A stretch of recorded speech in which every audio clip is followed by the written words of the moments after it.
labor and suffer reproach, because we trust in the living God, who is the Savior of all men, especially of those who believe. These things command and teach. Can we read in our translation from verse number 4? Chapter 4, from verse 4. Yes. Ngokuba konke okudalwe nguNkulunkulu kuhle, akulahlwa lutho uma kwamkelwa ngokubonga, ngokuba kungcweliswa ngezwi likaNkulunkulu nomkhuleko. 6.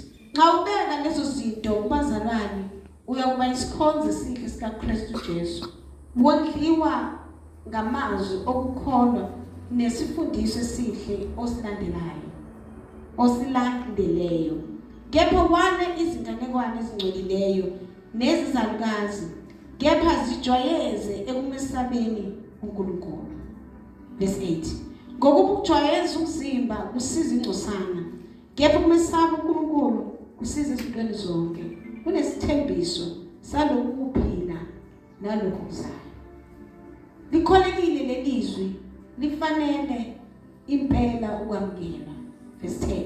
Ngokuba sikhandlekela lokho, siyashikashikeka ngokuba sithembele uNkulunkulu ophilayo, ongumsindisi wabantu bonke, ikakhulu wabakholwayo.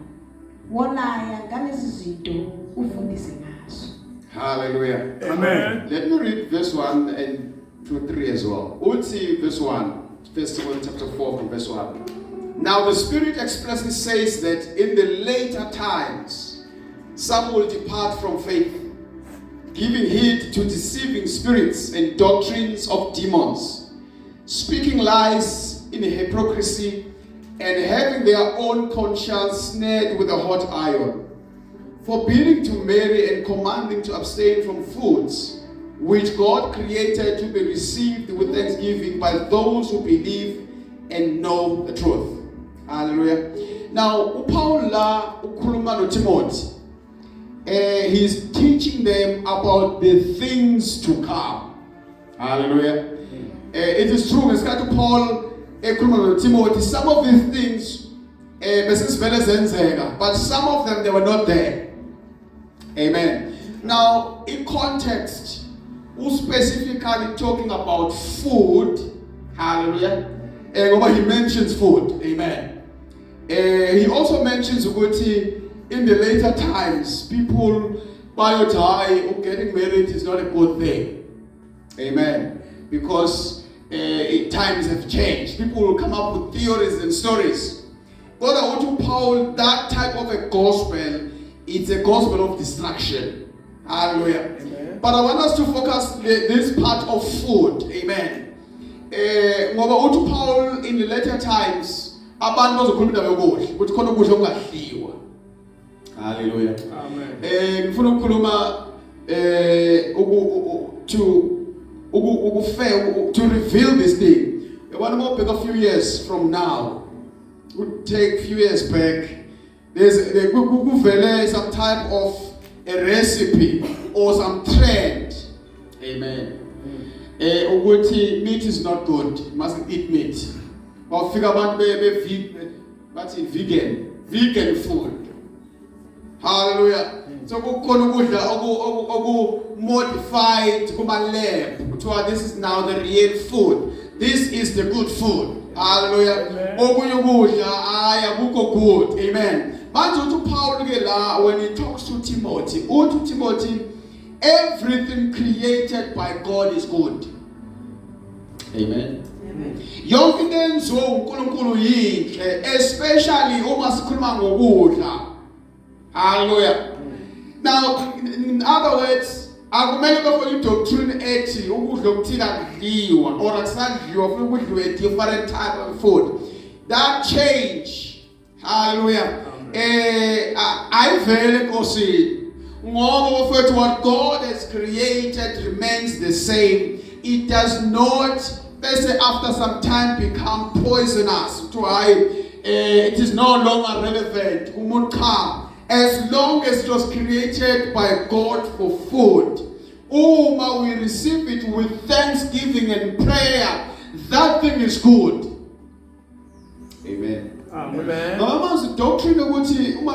sisindisiwa sidla ingulube.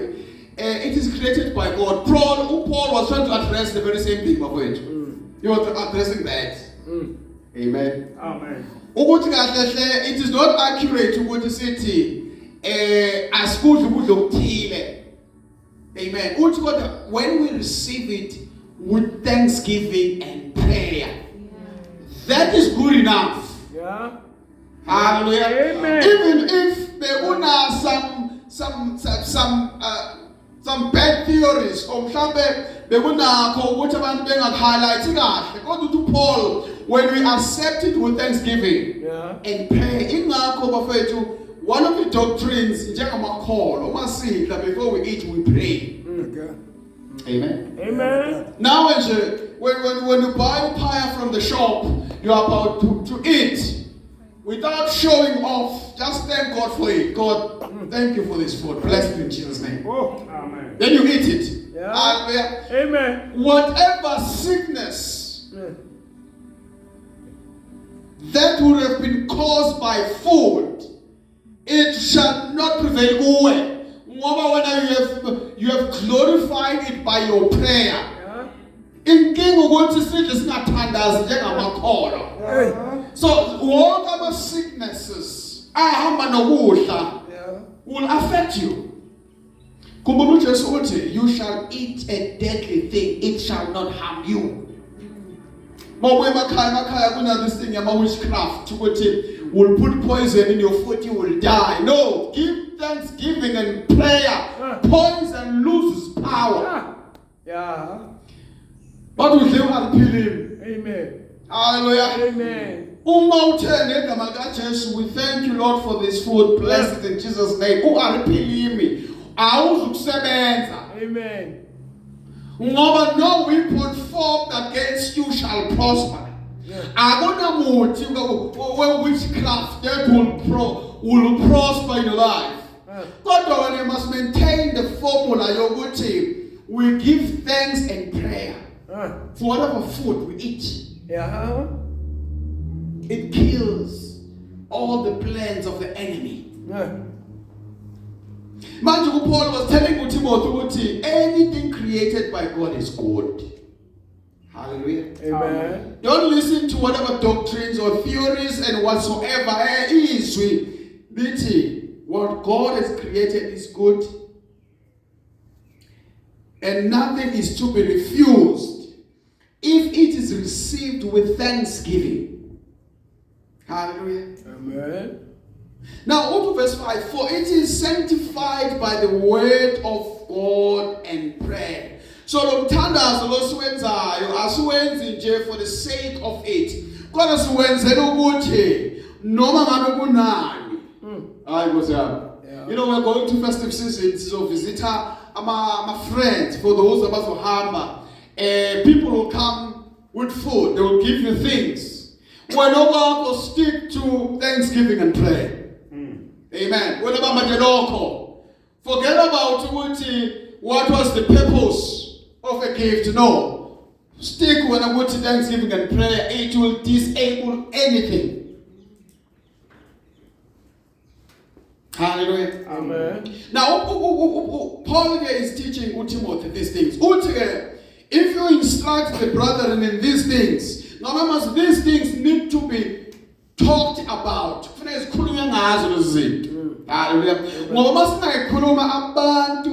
They become oppressed with inkulumo zabantu as meaningless. Paul article Timothy, you should instruct about these things. When you do that, you will be a good minister. They have to talk about these things.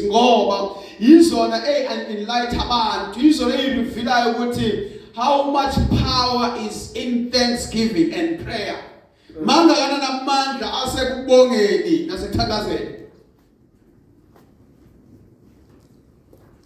Hallelujah. Amen. I know when you're working,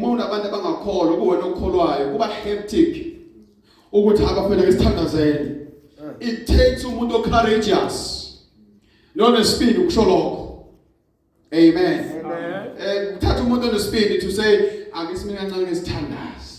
Hallelujah. Amen. But when this is your antidote, angithi ma kune various kuthiwa kuba khona i-twin to antidote. Hallelujah. Okuyona emelana ne-various. Manje ke kuwe nomthandazo le Thanksgiving nomthandazo iyona emelana na yonke into engaba i-various ozoyidla.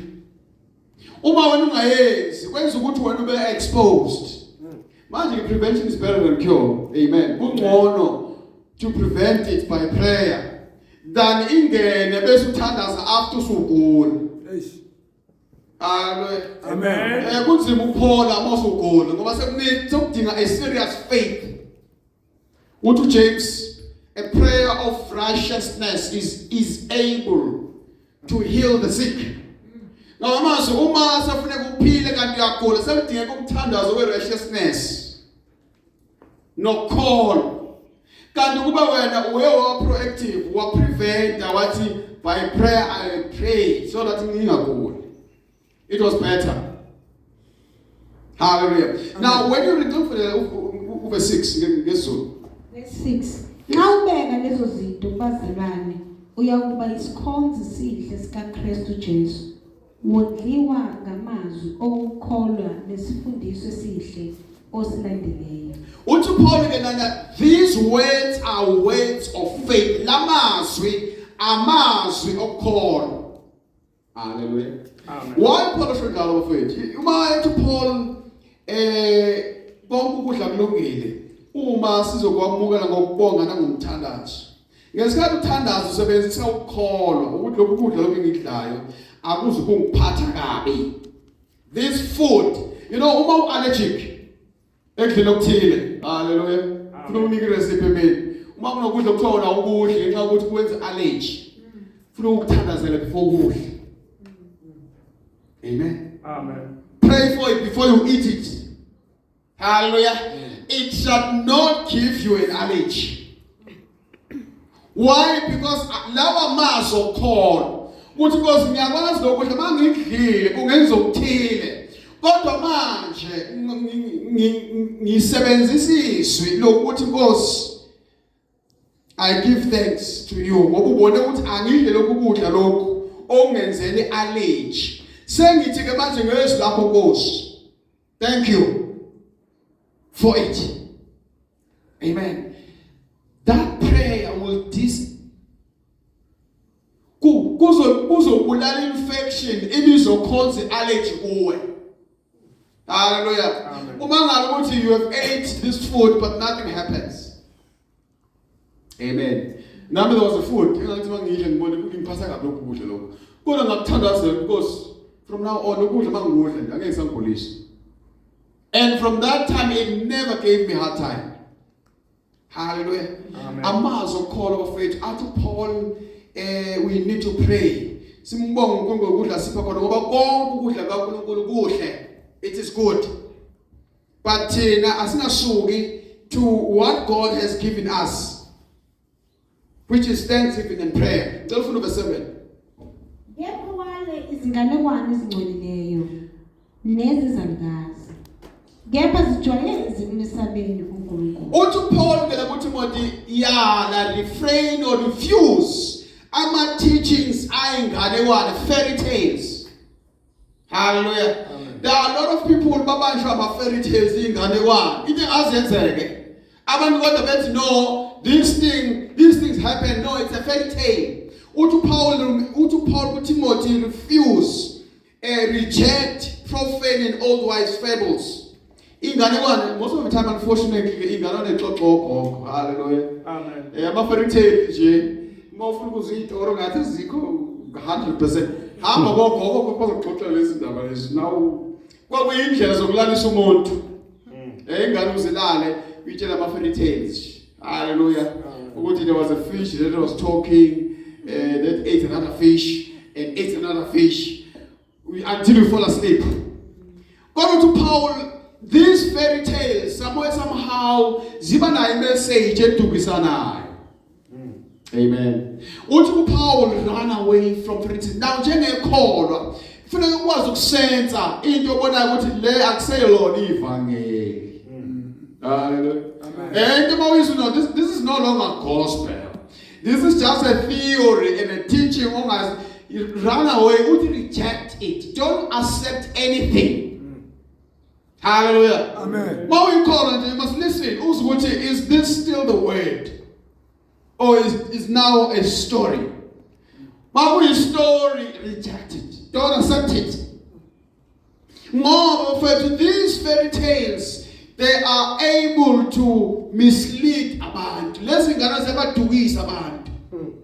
Hallelujah. Kanti bafethu masisi kuKristu, thina siyabona abantu abahamba kumnyameni. No, thina we walk in the light. Hallelujah. Thina we are uncorruptible. Uthi Jesu, when you read Matthew 24, uthi in the last days kuyovuka abantu bathi banguKristu and mislead even the elect if possible. Ngiyayithanda bathi uthi if possible. Uthi kokuqhama abafundisi bamanga and mislead abantu. Amen. Uthi nabakhethiweyo uma kungenzeka. Ngama mazwi, it is highly impossible ukuthi wena ukhohliseke. Kodwa when you do not reject inkulumo eziyise bazokudukisa abantu. Hallelujah. Amen. They will mislead you. That's why Paul asked Timothy must reject profane and all those fables. Exercise yourself toward godliness. Hallelujah. Always prepare yourself towards godliness. Anything that you do, don't find yourself doing things as you are busy. Got anything of busy. There's nothing that reveals God's presence or God's power. You've got to push yourself towards. The alignedness in those kankulunkulu. My sister, when my father said, "Oti, ngishule bukhulu." Hallelujah. Wakhumbula indaba ukuthi kodwa ke njengomntwana kaNkulunkulu, I must be found ey'ntweni zenkosi. Amen. That's what godliness is all about. Uziyise wena ey'ntweni zikaNkulunkulu. Ngoba that's when you are nourished, ila ukhula khona. That's where your spirit is fed. Uthi uPaul kuTimothy ke kodwa wena Timothy. Hallelujah. Amen. Move yourself, exercise yourself towards godliness. Njengoba sila kwi-festive nje, we should not forget ukuthi thina kahle hle singamakholwa. Where we go, we are believers. Therefore, anything nje engamfaka uNkulunkulu, we must think twice about it. Amen. Amen. Think twice. Amen. Hallelujah. Akusho ukuthi wrong. Kungenzeka kungabi wrong. Amen. Kodwa wena ufuna ubheka ukuthi how far kukususa kangakanani enkosini leyo nto sokuyikuyo. Ngoba if it moves you from godliness, then it means it may not be good for you. Amen. Amen. Go from verse 8. Ngokujwayeza umzimba kusiza ingcosana. Ngepha ukumesaba uNkulunkulu kusiza izintweni zonke. Kunesithembiso salokuphila nalokho okuzayo. Uthi Paul exercising for bodily exercise profits a little. You know, when you go to a gym, it does profit you. But that profits a little. Yes. Hallelujah. Amen. Kusiza nje just a little. Kodwa but godliness is profitable for all things. Always push towards godliness. You are Zusa. Amen. Uzusa in so many ways. You get protected from ey'ntweni ebezokulimaza. Yabona njengobula abanye abantu abekho la. Amen. Amen. Abanye they are in a situations othola ukuthi abafuna ukuba kuzo, bafuna bengaphuma kuzo. Kodwa akusaphumeki.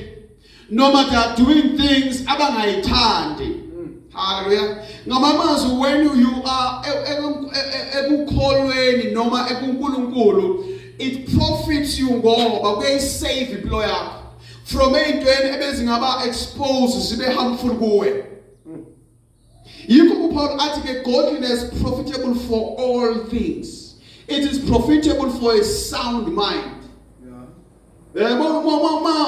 Godliness nje yazula umqondo ukuhlala usound. Ubrother la befakaza la ethi abaye ngathi hayi kodwa uyambonga uNkulunkulu ukuthi zonke izinto zisancam zi right. Ngoba godliness kwenza ukuthi uthi profit with a sound mind. From a sound mind kuphuma sound planning. Yabona sound mind nje nama plans aka right. Amen. Hawu plan the right. Ethi umuntu mayizwa izinto landiphilile lento.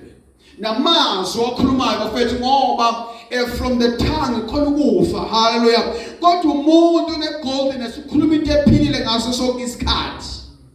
Khona abantu bafutha bangakwazi ukukhuluma a conversation without bephuma endleleni. Amen. Yabona mina ngisebenza khona nje. Kodwa endleleni nabo bathi bekhuluma uze sebethukana kwi speech sabo. Baze baxolisa sorry. Ubona ukuthi akasakhona ukukhuluma i-conversation ayiqede without ukuphuma endleleni. Ngoba a sound mind ayikho. Hallelujah. Akazenzi nayo. Sound mind is not there. Uthi kodwa uPaul kuTimothy wena Timothy exercise yourself towards godliness. For bodily exercise profits a little, but godliness is profitable for all things, having a promise of life that now is. Uthi Paul ukulangazelela kuNkulunkulu kunesithembiso sempilo yamanje.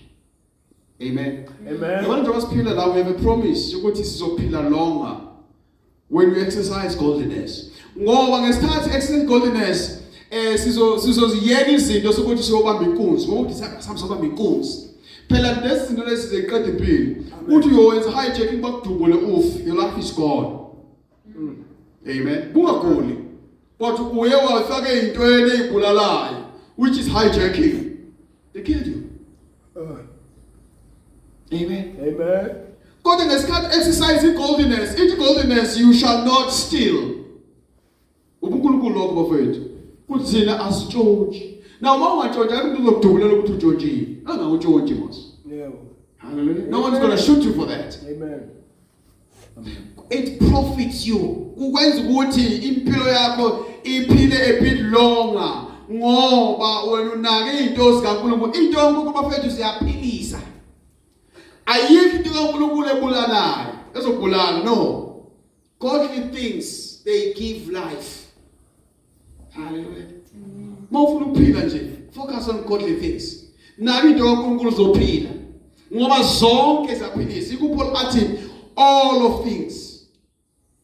Uthi ke into kaNkulunkulu zine promise yalokhu ukuphila lokho esikuphilayo. Zizosisiza. Akusho ukuthi asizukugula, asizukuxakeka, asizukuhlupheka kodwa we shall prevail kuzo zonke izinto ezixaka impilo sizophumelela.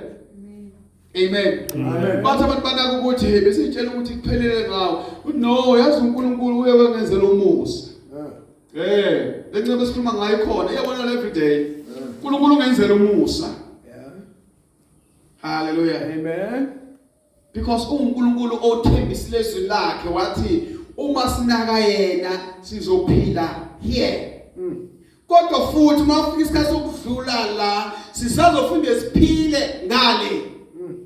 Two promises. Promise la emhlabeni, promise la. Hallelujah. Amen. Promises which are not changeable. uNkulunkulu uthi akasiyena umuntu ukuthi akakhuluma amanga. When God has promised, God will deliver according to the promises. Google doesn't make false promises. So tell us. Utu verse 9, this is faithful saying and worthy of acceptance. Utu Paul lamazwi athembekile. Hallelujah. Lamazwi ukuthi uma sinaka into zikaNkulunkulu, uNkulunkulu usinika impilo athembekile. Nawe you need to believe and accept them. Amen. Ngoba when you accept them, you are accepting life. Umukela impilo. Amen. Amen. Umukela impilo. Hallelujah. abantu bazofa, 1,000 will fall on this side and 10,000 on this side. Kodwa wena umiswa ukuthi you have accepted amazwi aphilileyo. Ngicela ufune verse 10. Ngokuba sikhandlekela lokho siyashikashikeka. Hallelujah. Uthi Paul we labor. Ngamazwi ngesikhathi sifuna lempilo le kaNkulunkulu ayizi kalula. Hey Nkosi yami. No, impilo yokukholwa bafethu does not come easy, does not come cheap. It means ukuthi wena uyithime uthi abantu abakushisa kanje ngabe manje ngilapha entshonaleni ngiyaphuza kodwa kubizwa ukuyithima ukuthi no angisaphuzi. Hallelujah. That does not come easy. Yikho Paul athi siyashisekela futhi sisuffer ne-reproach. Abantu bethi hayi asambelise endaweni yokuthi hayi mina ngisayi lapha. That's a reproach. Abantu babacasulwa yilokho ukuthi wena usuyayikhipha kubo. Awusafuni ukwenza into bebezenza. It's because it's part of your godliness. Ukuthi wena ufuna ukuphila ubuNkulunkulu. It does not come easy. Because we trust in the living God, who is the Savior of all men. Ngoba sithemba uNkulunkulu ophilayo, ongumsindisi wabo bonke abantu. Noma bazofuna uNkulunkulu ngokuthenjwa. You need to trust God. Hallelujah. Amen. Trust the Lord with your life. Yeah. uNkulunkulu uthembekile. Akayi destroy impilo yakho. I realize later how else I forgot about. No, he will never forget you. Trust the Lord. Hallelujah. Amen. Ngoba uNkulunkulu ngumsindisi wabantu bonke.